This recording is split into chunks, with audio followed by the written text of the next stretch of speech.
नमस्कार। आज जैसे मैंने बोला था कि 60 दिनों की आज मैं अपनी एक सीरीज चालू करने वाला हूँ 60 दिनों के लिए, जिसमें मैं आपको वास्तु के बारे में बहुत सारी चीज़ें बताने जा रहा हूँ। वास्तु क्या है, कैसे है, क्या क्या होता है, कैसे होता है, इन सारी चीज़ों के बारे में। तो आज उसका एक इंट्रोडक्शन मैं देने वाला हूँ। सबसे पहली चीज़ कि वास्तु शास्त्र क्या है। वास्तु शास्त्र दो शब्दों से मिलकर बना हुआ है। जैसे वास्तु मतलब घर, आवास, भूमि, भवन। शास्त्र मतलब शिक्षण या सिद्धांत। इसका मतलब ये होता है कि वास्तु शास्त्र हमारे घर के शिक्षण, आवास के सिद्धांतों को, कैसे हमारे घर को बनाया जाए, भूमि कैसी होनी चाहिए, भूमि पर भवन का निर्माण कैसे होना चाहिए, हमारे प्रतिष्ठान हैं, दुकानें हैं, व्यापार है, बिजनेस है, फैक्ट्री है, कैसी होनी चाहिए, व्यक्ति को कहाँ बैठना चाहिए, कैसे करना चाहिए जिससे उसका फायदा होता है। अब इसमें हम यूज क्या करते हैं, जैसे सूर्य का प्रकाश है, पृथ्वी का गुरुत्वाकर्षण है, ग्रेविटी है, फिर इसके बाद मैग्नेटिक फील्ड है, चुंबकीय प्रभाव जो होते हैं, उन सबको ध्यान में रख के हम हमारे किसी भी प्रोजेक्ट को हम करते हैं या बनाते हैं, तो उससे हमें फायदा होता है। कैसे क्या फायदा होता है, क्या चीजें होती हैं, उन सब के बारे में हम इसमें डिस्कस करेंगे। ऐसा कहा जाता है कि भगवान विश्वकर्मा जो हैं वो वास्तुशास्त्र के जनक हैं। उन्होंने इन चार दिशाओं को और चार दिशाओं के चार कोणों को, ये ध्यान रखने की बात है कि दिशा चार हैं, उनके बाद उनके चार कोण होते हैं, और उसके बाद दो दिशाएं और गिनी जाती हैं जिनको हम आकाश और पाताल कहते हैं। तो पूर्व, पश्चिम, उत्तर, दक्षिण, ये चार दिशाएं होती हैं। फिर इसके बाद इनके चार कोण होते हैं, जिसमें हम ईशान कोण, आग्नेय कोण, नैऋत्य कोण, वायव्य कोण, ये होते हैं। फिर उसके बाद आकाश और पाताल। तो इसमें आकाश और पाताल क्यों बोला गया है, क्योंकि ब्रह्मांडीय ऊर्जा जो हमारी होती है वो भी हमारे शरीर पे, हमारे घर के ऊपर प्रभाव डालती है। पाताल मतलब जियोपैथिक स्पेस, भूमि के नीचे की जो चीजें होती हैं वो भी हमारे घर पे और वास्तु पे प्रभाव डालती हैं, तो उन सबको भी देखा जाता है। अब प्रश्न ये उठता है कि वास्तु क्यों महत्वपूर्ण हो जाता है। अब यहाँ पे चीज आ जाती है कि हम अगर हमारी जिंदगी को भागों में विभक्त करें तो तीन ही चीज होती हैं। एक तो मैं जो भाग्य लेके पैदा हुआ, दूसरा हो जाता है कि मैं किस एटमॉस्फेयर में रह रहा हूँ, और तीसरा हो जाता है कि मैं क्या कर्म कर रहा हूँ। तो तीनों को अगर अपन 33-33-33% भाग में बांटें, तो तीनों को मिला के 100% होता है। अब चूंकि आप पैदा हो गए, भाग्य आप बदल नहीं सकते, तो मतलब एक 33% जो आपकी पोर्शन है कुंडली का, आपके होते साथ ही खत्म हो गया। अब हमारे पास में क्या ऑप्शन बचा, 33% कि हम कहाँ रह रहे हैं और कैसे रह रहे हैं, इनको देखा जाए। दूसरा 33% जो हमारे कर्म हम करते हैं वो कैसे हैं।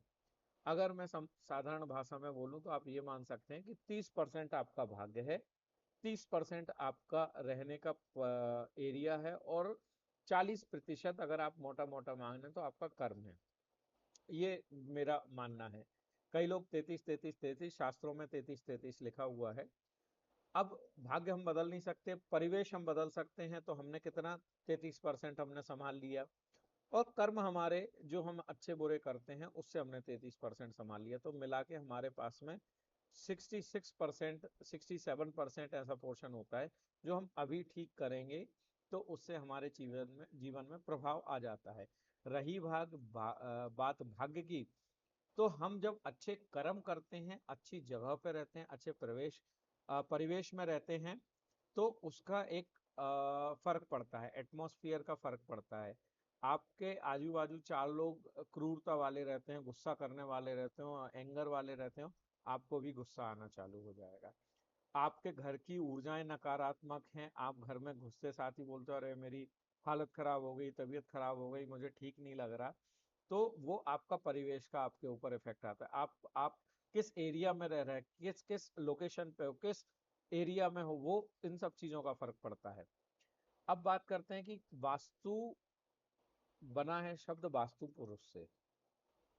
बहुत सारे लोगों के मुंह से आपने सुना होगा कि वास्तु पुरुष जो होता है वो एक महादेव शिव, भगवान शिव की और अंधकासुर नामक एक राक्षस की जब लड़ाई हुई, तो युद्ध बहुत भीषण हुआ।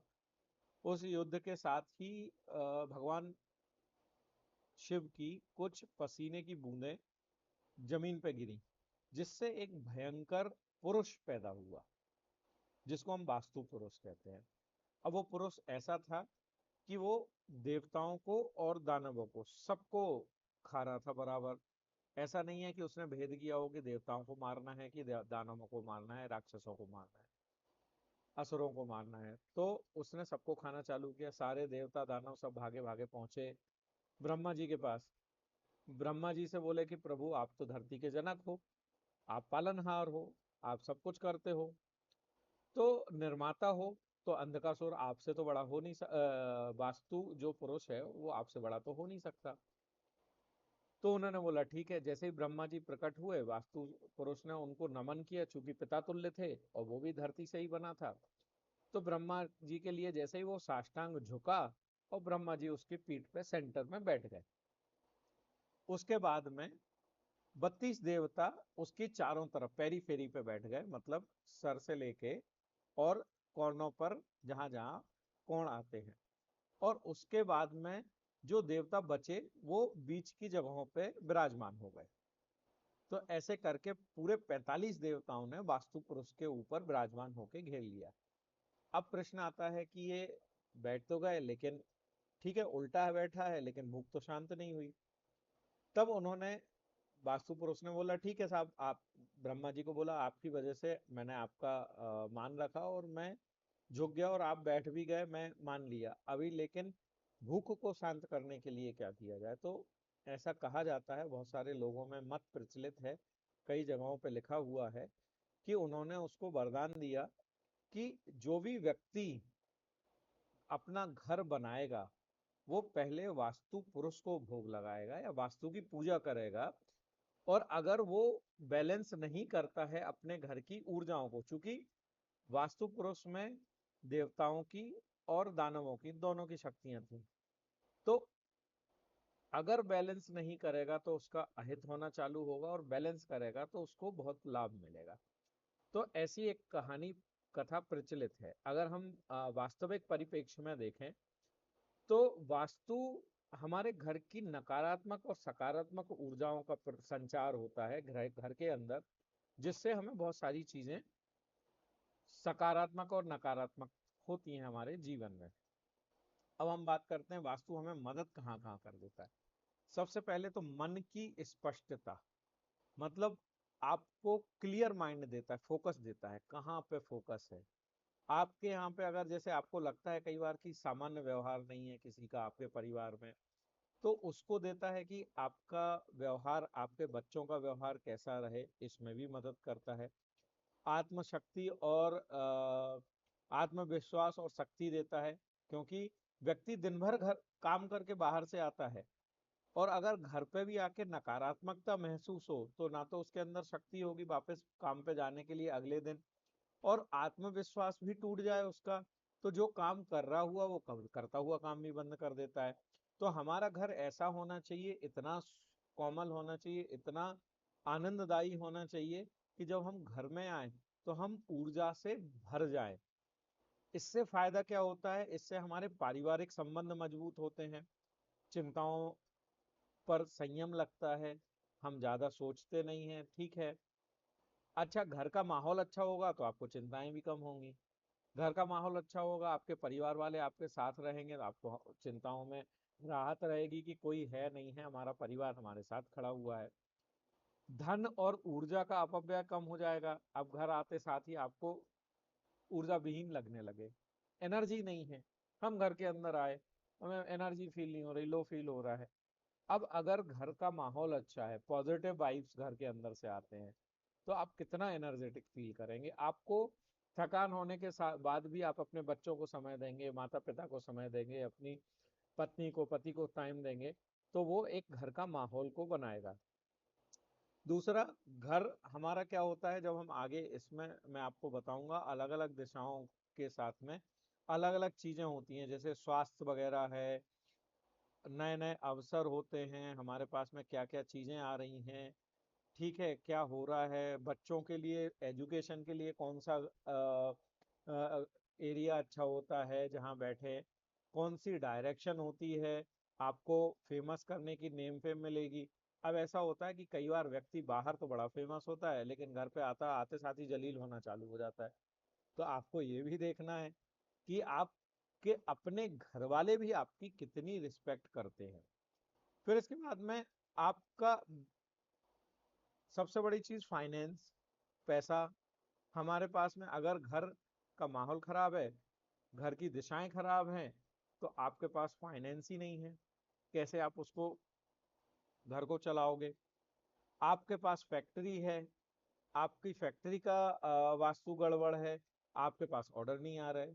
आपके घर का वास्तु है खराब, चिंताओं में फंसे हुए हैं, ऑर्डर नहीं आ रहे, दिमाग ही नहीं लगा पा रहे। हमारे पास में हम लोन के लिए अप्लाई कर रहे हैं, पता पड़ा लोन ही नहीं मिल रहा। गवर्नमेंट ने स्कीम चला के रखी है, लेकिन उसमें कई बार होता है कि आप फॉलो ही नहीं करते। क्यों? क्योंकि घर की ऊर्जाओं का प्रभाव आपके ऊपर है, आपका दिमाग काम करना बंद कर देगा। आपका एरिया खराब है, फाइनेंस, आपकी दुकान के कोण खराब है, एंगल खराब है, जहाँ पे आपको जो चीज नहीं रखनी चाहिए आपने वो रखी हुई है, वो सारी चीजें खराब है। आपका प्रोडक्शन फैक्ट्री है, प्रोडक्शन अच्छा नहीं हो रहा। अगर प्रोडक्शन अच्छा हो रहा है तो क्वालिटी का नहीं हो रहा, क्वालिटी का हो रहा है तो सेल नहीं हो रहा। तो इन सब चीजों का बहुत प्रभाव पड़ता है, जगह जगह का। कई बार आपने सुना होगा कि व्यक्ति आता है, आते साथ ही बोलता है हम पुराने घर में थे तो ज्यादा सुखी थे, नए में जब से आए, जब से हमारा डाउनफॉल आ गया, या हमारा घर रेनोवेट करवाया उसके बाद से हमें घर में पैसे की समस्या आने लग गई। क्यों? क्योंकि उसकी एनर्जी बदल जाती है, ऊर्जाएं बदल जाती हैं, नेगेटिविटी और पॉजिटिविटी चेंज हो जाती है घर की। इन सब चीजों का हमारे ऊपर बहुत प्रभाव पड़ता है। कई बार लोग बोलते हैं कि मैं छोटी सी दुकान पे दुकान रखा था, जब तक बहुत चलती थी, बड़ा शोरूम खोला जब से मेरी बिक्री कम हो गई और मेरा पैसा ज्यादा खर्च होने लगा। इन सब चीजों में वास्तु आपकी मदद करता है। क्यों मदद करता है? क्योंकि वास्तु का डायरेक्ट रिलेशन होता है अलग अलग तरह की ऊर्जाओं से। ऊर्जाओं का मतलब होता है जैसे ब्रह्मांडीय ऊर्जा, कॉस्मिक एनर्जी। डेफिनेटली आकाश और पाताल को हमने एक दिशा माना है, तो जियोपैथिक स्ट्रेस और अपना हमारी ब्रह्मांडीय ऊर्जा जो है वो दोनों आपको मिलना चालू हो जाएंगी। Solar energy is very important, क्योंकि धरती पर जीवन का स्रोत ही सूर्य कहलाता है।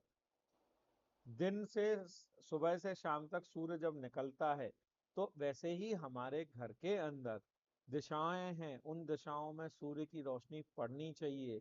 किस दिशा में ज्यादा मोटी दीवार हो, किस दिशा में कम हो, ताकि सूर्य किस दिशा में खिड़की होना शुभ है, सूर्य की ऊर्जा कब अच्छी मानी जाती है, सूर्य की रोशनी कब अच्छी मानी जाती है, और वो कब हमारे घर के अंदर आना चाहिए, इन सब का बहुत प्रभाव पड़ता है। मैग्नेटिक फील्ड, चुंबकीय प्रभाव।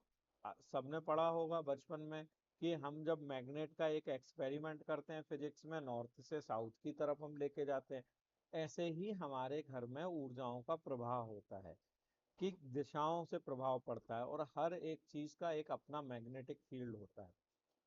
हर एक चीज कैसी है उसका क्या होगा।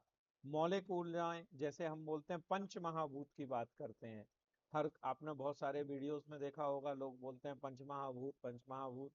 धरती, अग्नि, पाताल, ऐसे जल, वायु, ब्रह्मांड, पंचमहाभूतों से शरीर बना हुआ है। तो ये जो मौलिक ऊर्जा हैं जो हमारे अंदर रहती हैं, उन सब का भी हमारे ऊपर प्रभाव पड़ता है। इलेक्ट्रोमैग्नेटिक फील्ड हर चीज के साथ होती है, और आजकल तो सबसे ज्यादा हो गया, मोबाइल फोन हो या आपका लैपटॉप हो, बिजली के तार गए हुए हो, इन सब का भी बहुत प्रभाव पड़ता है। उसके ऊपर हमारा ऑरा का भी बहुत प्रभाव पड़ता है। एक व्यक्तिगत व्यक्ति की, आप घर के एक कॉर्नर में बैठ के जाप पाठ पूजा कर रहे हैं, आपको बहुत अच्छा फील हो रहा है, आपका ऑरा बहुत अच्छा है, और वहीं पे जब आप लो एनर्जी एनर्जाइज होंगे, आपके अंदर एनर्जी नहीं होगी, तो डेफिनेटली आपको वहां पे आपका जो ऑरा है वो भी खराब होगा। इसके बाद साउंड, बहुत इंपॉर्टेंट चीज है। हमारे घर में साउंड किस तरह का बज रहा है, वो भी एक बहुत प्रभाव। साउंड अकेला घर में नहीं, हमारे आसपास भी जो जिस तरह की ध्वनियाँ होती हैं, वो भी घर को शुद्ध करती हैं। अगर बहुत अच्छा, आपने सुना होगा साउंड थेरेपी चलती है, उससे बहुत सारे लोगों को फायदा भी हुआ है, क्योंकि वो हमारे डायरेक्ट ब्रेन पे इफेक्ट करती है। ऐसे ही घर की जो नकारात्मक ऊर्जा होती है उसको खत्म करने के लिए मंदिरों में घंटा बजाया जाता है, ताकि नकारात्मक ऊर्जा को हटाया जा सके। तो ऐसे ही घर के अंदर भी ध्वनियों का बहुत ज्यादा इस्तेमाल किया जाता है। अलग अलग दिशाओं के दोष को खत्म करने के लिए अलग अलग फ्रीक्वेंसी की भी ध्वनि होती है, जो वहाँ के दोषों को खत्म कर सकती है। अभी जैसे मैंने 5 मौलिक ऊर्जा मूलभूत तत्व की बात की थी, अग्नि, वायु, जल, अंतरिक्ष और पृथ्वी। अग्नि क्या करती है, क्यों अग्नि को बैलेंस करना जरूरी है? उत्साह, आत्मविश्वास और शक्ति। Your energy is represent by the fire. अग्नि, आत्मवर्ष, your confidence, your joy is directly related to fire. Next, vayu, air. If in your house a good air blows, then definitely you feel joy. जब तक अच्छी सुगंधित द्रव्य हवा मंद मंद अगर नहीं बह रही है घर में, तो आपको क्या, वहीं पे एक अच्छी ऊर्जा है, अच्छी हवा चल रही है, आपको अच्छा लगेगा। वहीं बदबूदार हवा आ रही है तो हमारा बैठना भी मुश्किल हो जाता है।